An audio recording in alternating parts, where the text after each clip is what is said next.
Keeps it more efficient. I'm going to read through the instructions and then we'll get it charging.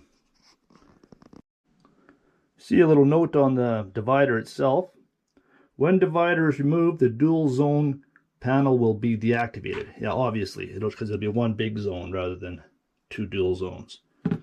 And didn't mention there's a drain plug in the bottom. Get any moisture down there from melting or whatever. And easier to clean. If we're washing it out, easier to clean out.